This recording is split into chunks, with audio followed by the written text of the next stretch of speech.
बिस्मिल्लाहिर्रहमानिर्रहीम। तो dear students, आज हम डिस्कस करेंगे रेफ्रिजरेटर के बारे में। ये हमारे क्लास 12 की फिजिक्स का चैप्टर नंबर 17 है, जिसका नाम सेकंड लॉ ऑफ थर्मोडायनामिक है। अब यहाँ पर हम रेफ्रिजरेटर के बारे में पढ़ने से पहले हम उसका थोड़ा बैकग्राउंड पढ़ेंगे, हीट का। दरअसल जो हीट का नेचुरल डायरेक्शन है वो ये है कि जो हीट है वो हमेशा हॉट रिजर्वायर से कोल्ड रिजर्वायर की तरफ फ्लो होती है। जबकि रेफ्रिजरेटर के अंदर हम क्या करते हैं, हमने कोल्ड रिजर्वायर से हॉट रिजर्वायर की तरफ हीट को फ्लो करवाना होता है। और ये डायरेक्शन एक किस्म का अननेचुरल या नेचुरल डायरेक्शन हीट फ्लो का नहीं है।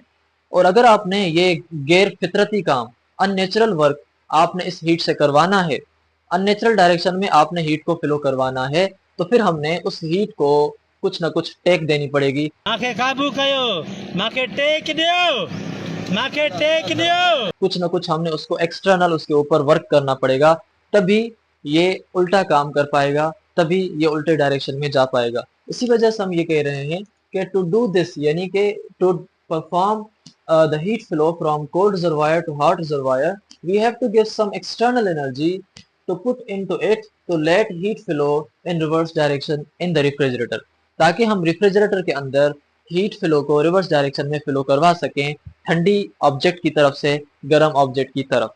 यहाँ तक आई होप कि आपको इस रेफ्रिजरेटर का जो बेसिक स्ट्रक्चर है या जो बेसिक इसकी प्रिंसिपल है वो समझ आ चुका। रेफ्रिजरेटर के अंदर हम ये करते हैं कि भाई यहाँ पर आपका जो कोल्ड रिजर्वायर है, इसमें से हीट जाने की हम इसको ट्राई करवाते हैं कि वो हर रूम टेम्परेचर पर यानी हॉट रिजर्वायर की तरफ जाए। लेकिन वो नहीं जा रही थी, वो कह रही थी कि मैं इधर नहीं जा पाऊंगी, मैं इनसे पंगा नहीं ले पाऊंगी। तो इसी वजह से हमने इसके साथ एक्सटर्नल आर्मी दी, हमने इसके साथ एक एक्स्ट्रा असिस्टेंस दी, उसको हमने मदद दी। वो कौन सी मदद दी? उसको हमने एक्सटर्नल वर्क उसके ऊपर किया, ताकि हम इस कोल्ड हीट को या ठंडे टेम्परेचर वाली हीट को हम गर्म टेम्परेचर वाली हीट की तरफ उसको ले पाए। ये काम करने के लिए हमने ही रेफ्रिजरेटर के अंदर एक्सटर्नल वर्क करना होता है। यहाँ पर हम अगर ये चीज डिस्कस करें, हमारे टेक्स्ट बुक के अंदर जो डेफिनेशन है वो ये है कि refrigerator causes the heat to flow from cold to hot body by doing work. Refrigerator cold से हॉट बॉडी की तरफ हीट को फ्लो करवाता है उसके ऊपर वर्क करके। और ये क्यों?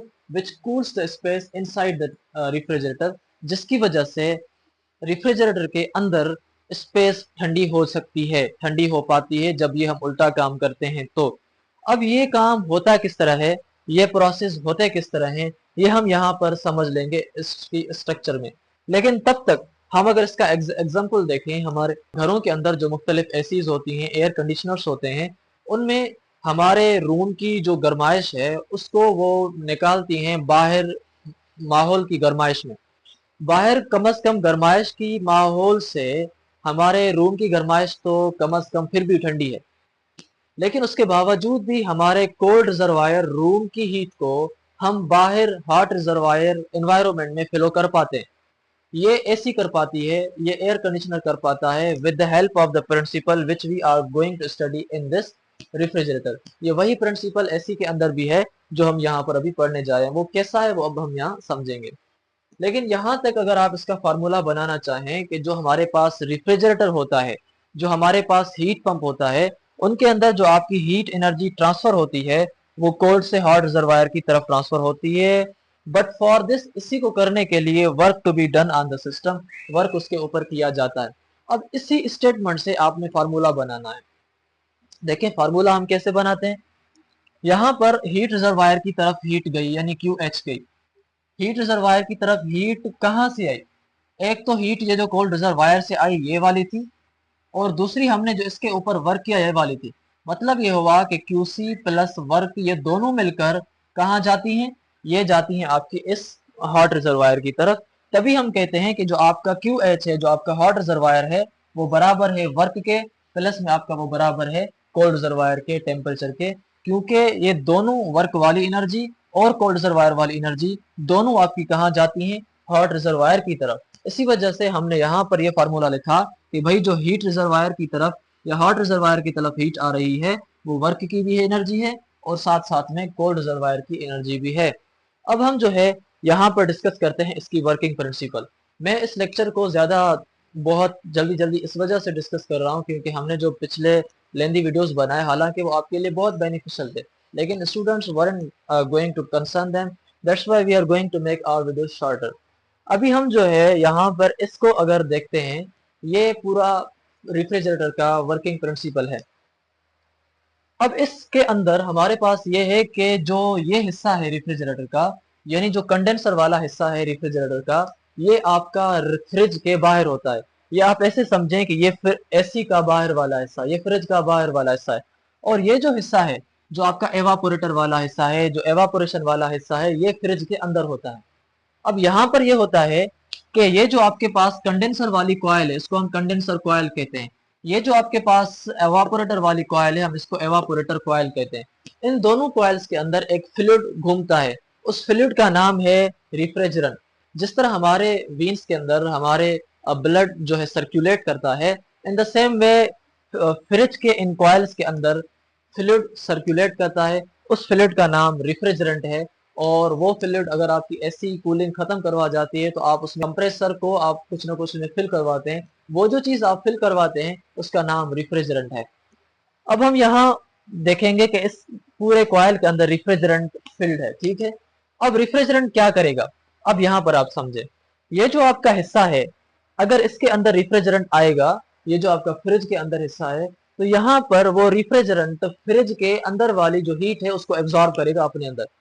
फिर जैसे ही रिफ्रिजरेंट यहाँ से चल के यहाँ आएगा कंडेंसर में, तो वही रिफ्रिजरेटर जो जो इसने हीट यहाँ से ली थी, वो यहाँ पर उसको कर देगा, रिलीज कर देगा, यहाँ पर इसको जाया कर देगा। तो हम कहेंगे कि रिफ्रिजरेंट एवापोरेटर के अंदर फ्रिज वाली हीट को एब्जॉर्ब करेगा और कंडेंसर में आके उसी हीट को बाहर क्या कर देगा, जो है एवापोरेट कर देगा, या उसको कहें कि उसको रिलीज कर देगा। कैसे कर रहा है ये आप यहाँ पर समझे।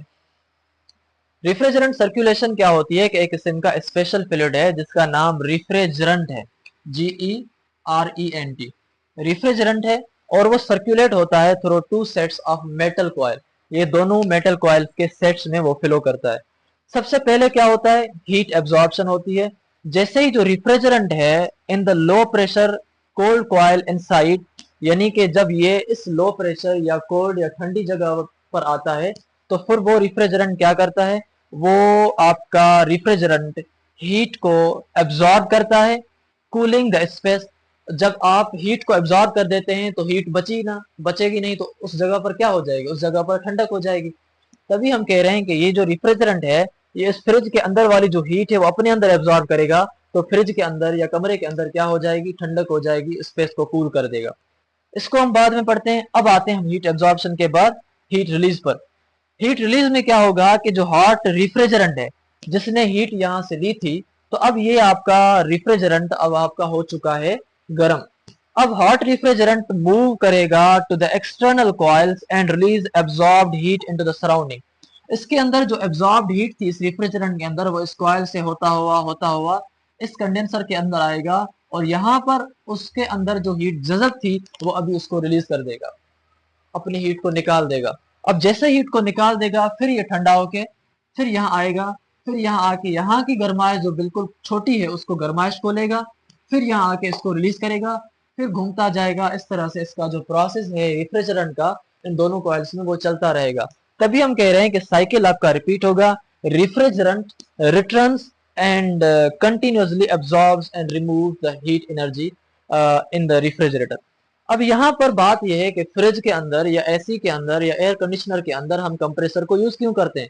कंप्रेसर को हम यूज इस वजह से करते हैं क्योंकि आपके पास यहाँ पर जो हीट एब्जॉर्ब्ड है और यहाँ पर आपका जो कंडेंसर है, ये एनवायरनमेंट है बाहर का, ये बाहर है, और ये एनवायरनमेंट है अंदर का। अब अंदर वाली जो हीट है वो कम है, बाहर वाली जो हीट है वो ज्यादा है। आपने ये चीज समझी है कि हमेशा हीट फ्लो हायर से लोअर की तरफ होती है। आपके पास यहाँ पर जो हीट इस रेफ्रिजरेंट ने एब्जॉर्ब की है अपने अंदर, वो कितनी ज्यादा है, वो बिल्कुल छोटी है, वो बिल्कुल कम है। कम अज कम बाहर वाली हीट से वो रिफ्रिजरेंट वाली हीट कम है। अब यहाँ पर जैसे ही वो रिफ्रिजरेंट वाली हीट आएगी तो कंप्रेसर उस छोटी हीट को बढ़ा देगा। कंप्रेसर उसको कंप्रेस करके उसका प्रेशर भी बढ़ाएगा, कंप्रेसर उसको कंप्रेस करके उसका टेम्परेचर भी बढ़ाएगा। किसका, रेफ्रिजरेंट का। जैसे ही रेफ्रिजरेंट का अब यहाँ पर टेम्परेचर बढ़ चुका तो ये यहाँ पर आएगा। अब ये रेफ्रिजरेंट बाहर वाली हीट से ज्यादा गर्म है। अब ये रेफ्रिजरेंट बाहर वाले टेम्परेचर से ज्यादा टेम्परेचर रखता है। इसी वजह से यहाँ पर अब ये रेफ्रिजरेंट अपनी हीट को क्या कर देगा, रिलीज कर देगा। अब ये रिलीज क्यों कर पा रहा है, क्योंकि अब इस रेफ्रिजरेंट की गर्माइश बाहर वाले टेम्परेचर से ज्यादा है। अगर ये कंप्रेसर ना होता, आपकी जो ये कम हीट है ये बाहर एनवायरनमेंट में जाती ही ना। अगर आपने ये जानना चाहते हैं आपके ये क्यों गई, तो उसके लिए आप समझेंगे कि यहाँ पर ये जो कंप्रेसर है ये इस लो टेम्परेचर रेफ्रिजरेंट को हार्ड टेम्परेचर करके बाहर एनवायरनमेंट में जो है उसको रेफ्रिजरेंट की हीट को एवापोरेट करवा देता है या जो है रिलीज करवा देता है। तो हमने यहाँ तक रेफ्रिजरेटर पढ़ा। उसके बाद हम डिस्कस करेंगे हमारे पास जो नेक्स्ट टॉपिक है उसको। तो डियर स्टूडेंट्स, अभी हम जा रहे हैं रेफ्रिजरेटर की इफिशिएंसी को फाइंड आउट करने। जिस तरह हमने हीट इंजन की इफिशिएंसी फाइंड की थी, ये भी उस ही किस्म की इफिशिएंसी है। लेकिन अगर आप रेफ्रिजरेटर्स की या ठंडी चीज़ों की या एसी की अगर इफिशिएंसी मालूम करेंगे, तो उनकी इफिशिएंसी को या रेफ्रिजरेटर्स की इफिशिएंसी को दूसरा नाम दिया जाता है, उसको हम कहते हैं कोएफिशिएंट ऑफ परफॉर्मेंस। तो अब हम जो है हालांकि जो असल चीज मालूम करने जा रहे हैं वो है coefficient of performance of refrigerator. सबसे पहले हम ये समझते हैं कि जो इफेक्टिवनेस है रेफ्रिजरेटर की is described in terms of a number, और that number is called as the coefficient of performance, it means COP. वो नंबर जिस नंबर के जरिए से किसी भी रेफ्रिजरेटर की इफिशिएंसी को मालूम किया जा सकता है, उस नंबर का नाम कोएफिशिएंट ऑफ परफॉर्मेंस है। अब हम ये देखते हैं कि ये जो कोएफिशिएंट ऑफ परफॉर्मेंस है ये हमारी बिल्कुल वैसी ही है या उस जैसी है जैसी हमने हीट इंजन की इफिशिएंसी पढ़ी थी। हीट इंजन की इफिशिएंसी हमने क्या पढ़ी थी कि भाई वर्क हीट इंजन ने कितना किया और उस वर्क के बदले उसने हीट एब्जॉर्ब कितनी की। तो हम कह रहे थे कि efficiency is equal work upon Q1। ये फार्मूला था इफिशिएंसी ऑफ हीट इंजन का। या फिर हम इसको ऐसे कह रहे थे कि भाई work upon QH, 1 means H। तो हम वहां पर ये कह रहे थे, लेकिन यहाँ पर जो आपका इफिशिएंसी या कोएफिशिएंट ऑफ परफॉर्मेंस होगा वो कैसा होगा, ये चीज समझ लें कि इसी फार्मूले को आपने बस उल्टा करना है। अब यहाँ पर आप समझें कि coefficient of performance of refrigerator according to book can be defined as the heat removed from cold reservoir QC, और आप इसको कहें Q2 is divided by the work done to remove it. अब यहाँ पर ये जो आपका सिस्टम को रेफ्रिजरेटर में क्या होता है कि आपकी जो ये QC है ये हीट इस रेफ्रिजरेटर को मिलती है, इसके ऊपर ये वर्क भी किया जाता है और नतीजे में ये आपके पास दोनों हीट्स जो हैं कहाँ आ जाती हैं, Q हीट की तरफ आती हैं, दोनों एनर्जीज QH की तरफ आती हैं। अब आप अगर इस चीज को ऐसे देखें कि हीट जो एक्सट्रैक्ट की जा रही है वो कौन सी वाली है, QC है। हीट एक्सट्रैक्ट करने के लिए आपने वर्क कितना दिया, इन दो चीजों के बेसिस पर यहाँ फार्मूला बनेगा कि हीट को एक्सट्रैक्ट करने के लिए अगर आपने वर्क थोड़ा किया तो इसका मतलब ये है कि आपकी जो एनर्जी है यहाँ पर वो सही होगी, कॉस्ट ऑफ परफॉर्मेंस सही होगी। अगर इस हीट को रिमूव करने के लिए आपने वर्क बहुत ज्यादा किया, इसका मतलब ये हुआ कि आपका बिल अभी ज्यादा आ रहा है, आपकी एसी अभी बिजली ज्यादा कंज्यूम कर रही है, फ्रिज ज्यादा कंज्यूम कर रही है बिजली को। तो हम कहेंगे कि वर्क हम थोड़ा करें इस हीट को रिमूव करने के लिए। तो इन दो चीजों के बेसिस पर हमारे पास यहाँ पर फॉर्मूला है कि cost coefficient of performance is equal to heat extract आपने यहां से बाहर कितनी की, divided by work done on it. अब QC जो है जाहिर करती है हीट एक्सट्रैक्टेड को। ये जो आपकी हीट इस सिस्टम में से, इस फ्रिज में से बाहर निकल रही है, इसको हम QC जाहिर करेंगे, या आप इसको बाद में Q2 भी लिख सकते हैं। QC divided by W work. और वर्क का फार्मूला हम इस फार्मूले से निकालेंगे कि हमने रेफ्रिजरेटर के इस लेक्चर से पहले हमने पढ़ा या इस बोर्ड से हमने पहले पढ़ा कि QH जो है हमारी बराबर होती है वर्क प्लस QC के। और अगर आप मालूम करना चाहें कि ये सेम चीज आप यहाँ पर लेंगे कि QH is equal to work plus QC, आपको यहाँ से फार्मूला चाहिए वर्क का। इसी वजह से ये जो QC है, ये प्लस की जब इस साइड आएगी तो ये हो जाएगी माइनस की, तो ये हो जाएगा QH minus QC is equal to W। अब यहाँ पर ये जो W का फार्मूला आपके पास है, इसकी जगह आपने अब यहाँ पर ये चीज लिखनी है कि QC divided by QH minus QC। अब ये फार्मूला कोएफिशिएंट ऑफ परफॉर्मेंस बताता है रेफ्रिजरेटर की, या आप उसको कहें COP। और COP को सिंबल्स में हम K भी लिख सकते हैं, इसी वजह से आप COP लिखें या आप उसकी जगह K लिखें, दोनों हिसाब से आपका फार्मूला सही है। इन द सेम वे कभी कभार कुछ बुक्स में जहां पर आपकी QC है यानी हीट कोल्ड रिजर्वायर वाली, उसको हम Q2 से जाहिर करते हैं और QH को हम जाहिर Q1 से करते हैं, QC को जाहिर Q2 से हम करते हैं। इसी वजह से ये सेम चीज आप इस फार्मूले के अंदर भी लिख सकते हैं। अगर आपके पास ऐसे भी आए तो भी गलत नहीं है, ये सेम चीज है। अब अगर आप इसको और ज्यादा सिंपलीफाई करना चाहते हैं, हालांकि हमारे बुक के अंदर नहीं है, मगर आपके पास न्यूमेरिकल्स में आपको ये फार्मूलाज काम आएंगे जब हम यहाँ पर ड्राइव कर रहे हैं। तो अगर आपके पास ये QC है और डिवाइड में QH माइनस QC है, यहाँ पर आप LCM को ब्रेक करते हैं तो ये जो QC है इस QH के नीचे भी आएगी और ये QC इस QC के ऊपर नीचे भी आएंगी, और जब ये आपस में एक दूसरे के सेम है या बराबर हैं तो ये हमारे पास कैंसिल हो जाएंगी। बाकी आपके पास बचेगा QC divided by QH minus 1। अब ये भी हमारे पास जो फार्मूला है वो कॉस्ट ऑफ या coefficient of performance of refrigerator है, उसको आप जाहिर COP से करें या आप उसको जाहिर K से करें, दोनों हिसाब से बात सही है और सेम है। इन द सेम वे अगर आप इसको इस सिंबल्स में लिखना चाहते हैं तो भी ठीक है। अगर आप इस सेम चीज को QC की जगह Q2 लिखते हैं, QH की जगह Q1 लिखते हैं और बकाया सेम लिखते हैं तो भी आपका ये फार्मूला सही है, क्योंकि बस सिर्फ रिप्रेजेंटेशंस का फर्क है, बाकी जो फार्मूले हैं आपके वो सेम है। यहाँ तक आई होप आपको ये चीजें समझ आ चुकी। अब हमने रेफ्रिजरेटर के अंदर या हीट इंजन के अंदर या हमने कार्नोट साइकिल के अंदर ये चीज पढ़ी है कि जो हीट होती है वो डायरेक्टली प्रोपोर्शनल टेम्परेचर से और टेम्परेचर डायरेक्टली प्रोपोर्शनल हीट से होता है। इन द सेम वे आपका जो Q है डायरेक्टली प्रोपोर्शनल टू T है, तो Q1 डायरेक्टली प्रोपोर्शनल T1 होगा, Q2 डायरेक्टली प्रोपोर्शनल T2 होगा। In the same way QH directly proportional to temperature heat होगा, H होगा, QC directly proportional to TC होगा। ये बस और कुछ भी नहीं है, सिर्फ ये है कि आप इन फार्मूलाज को इन नंबर्स में या इन सिंबल्स में भी रिप्लेस कर सकते हैं। बस अगर आपके पास हीट मिली हो तो आपके पास ये फार्मूला, अगर आपके पास टेम्परेचर मिला हो तो आपको कॉस्ट ऑफ परफॉर्मेंस फाइंड करनी हो तो फिर आप ये फार्मूला लगाएंगे। COP आपने लिखा सेम, इज इक्वल लिखा आपने सेम, जहां पर QC है वहां पर आपने TC लिखा क्योंकि ये आपस में क्या है, डायरेक्टली है। जहां पर आपने QH था वहां पर TH माइनस जहां पर QC था वहां पर TC, जस्ट आपने उसको रिप्लेस किया और कुछ भी नहीं किया है।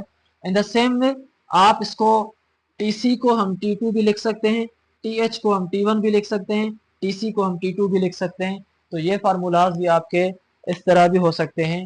तो सिर्फ आप एक फार्मूला समझ लें जो हमारा ये वाला फार्मूला है, इस फार्मूले से बकाया जो भी फार्मूलाज हैं वो आप इजीली एक्सट्रैक्ट आउट कर देंगे अकॉर्डिंग टू योर नॉलेज। बस ये है कि आपको इन चीज़ों का आइडिया होना चाहिए कि ऐसे भी हो सकता है।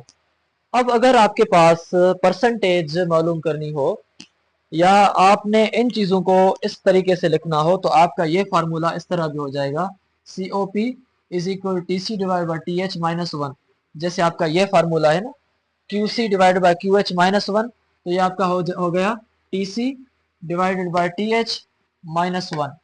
और या आप इसको ऐसे लिखें, TC की जगह आप T2 लिखें, TH की जगह आप T1 लिखें।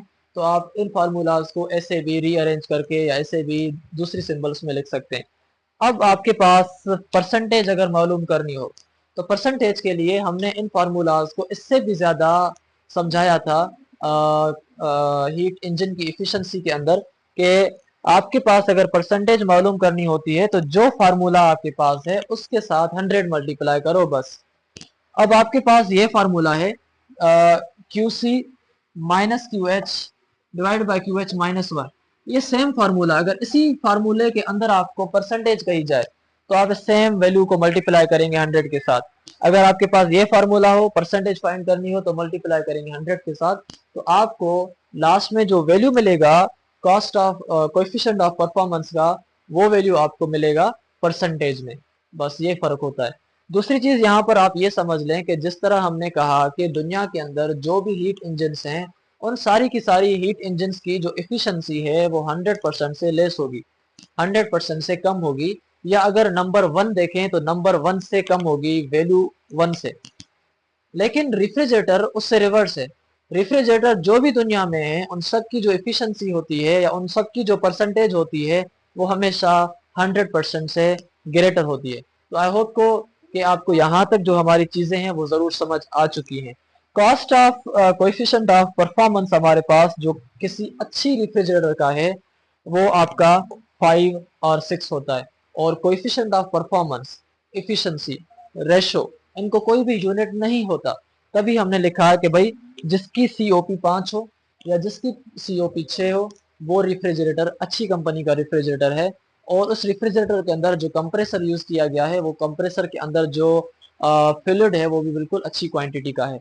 अब यहाँ पर या इस लेक्चर के शुरुआत में मैंने कहा था कि आपको ये जरूर बताना होगा कि कंप्रेसर के अंदर क्या हो रहा है, वो हमने डिस्कस किया था। लेकिन ये चीज हमने समझनी थी कि वर्क डन कैसे हो रहा है, एक्सटर्नल वर्क कैसे हो रहा है हीट को, कि वो फ्लो कर रही है जो है आपकी कोल्ड ऑब्जेक्ट से हॉटर ऑब्जेक्ट की तरफ।